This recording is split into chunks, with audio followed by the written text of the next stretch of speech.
Greetings, welcome back. As promised earlier, we're going to take a look today at the many ways that molecules can interact with one another. Let's dive right in. All right, you already know how to tell if a molecule is polar or nonpolar. Now it's time to put that knowledge to good use.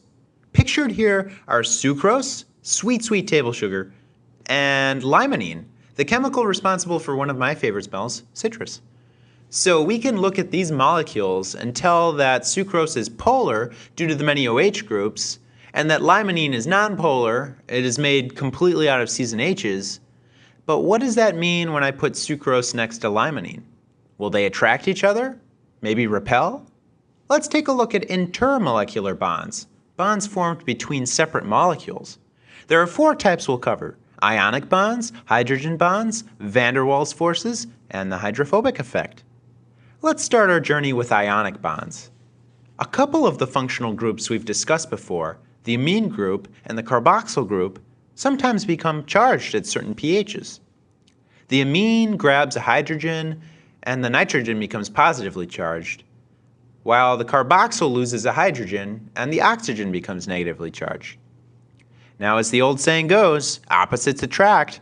A strong attraction called an ionic bond forms between the 2 charged functional groups. If I put 2 positively charged groups near each other, they will repel each other. Same idea goes for 2 negative charges. It's all a lot like magnets. The next type of bond we'll discuss is the hydrogen bond. The best molecule to use as an example is extremely simple: water. Nothing but 2 hydrogens and an oxygen. Water is polar. Oxygen is much more electronegative than hydrogen, and it has a partial negative charge, while the hydrogens have partial positive charges. So if another water is nearby, it can arrange itself so that a partial positive is near a partial negative, which is a favorable interaction. Remember, opposites attract. Much like ionic bonds, we can show these hydrogen bonds with little dotted lines. The official definition of a hydrogen bond is the attraction between a polar hydrogen atom in one functional group and an electronegative atom, like nitrogen or oxygen, in another functional group. We can zoom in on the 3 most important atoms in an example: 2 electronegative atoms with a hydrogen in the middle. It's kind of like a hydrogen sandwich, with the 2 electronegative atoms acting as the bread. Hydrogen bonds are very strong, but not quite as strong as ionic bonds. Hydrogen bonds also explain why water has surface tension and tends to beat up on waxy surfaces. It likes to interact with itself because it can make these oodles of hydrogen bonds.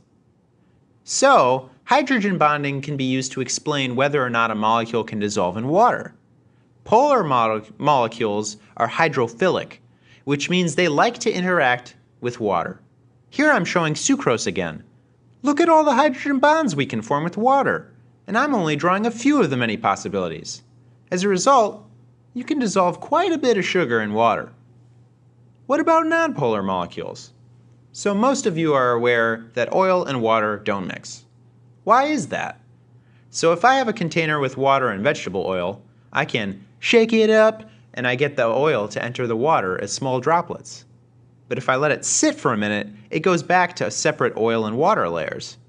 Let's zoom into the level of individual molecules. Water doesn't like to interact with oil, which is nonpolar and can't form hydrogen bonds. So oil is labeled hydrophobic, water-fearing. Water does like to interact with other waters though, so the oil is just getting in the way, preventing water molecules from interacting with each other. So over time, the waters push the oils together and out of the way so they can hydrogen bond with each other. This is the essence of the 3rd type of interaction between molecules, the hydrophobic effect.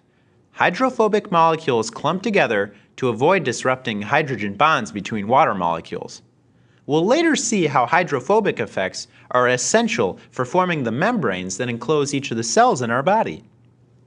Last but not least are van der Waals forces.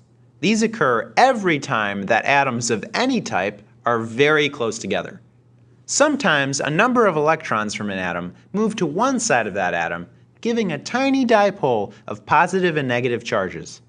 If there is another atom that is very close, it will shift its electrons to match the dipole from its neighbor. Now we have tiny positive charges interacting with tiny negative charges for a split second, before the electrons return to a more balanced configuration. Van der Waals forces are kind of the underdog. They are very weak compared to the other types of bonds we've discussed. Even though they are found between all neighboring atoms, they won't matter much if another type of bond, like hydrogen or ionic, can be formed between those atoms. However, they can be quite significant when a lot of them work together. For example, van der Waals forces are what geckos use to hold on to smooth, vertical glass surfaces.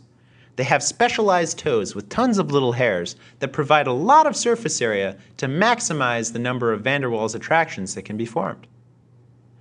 Now we've gone through all of the different types of intermolecular bonds, so let's practice a little bit. Pause the video for a moment and try to identify the strongest type of interaction found within each labeled circle.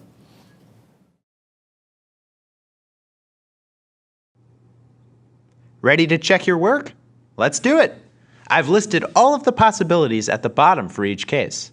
Number 1, a nonpolar methyl group and a polar hydroxyl group.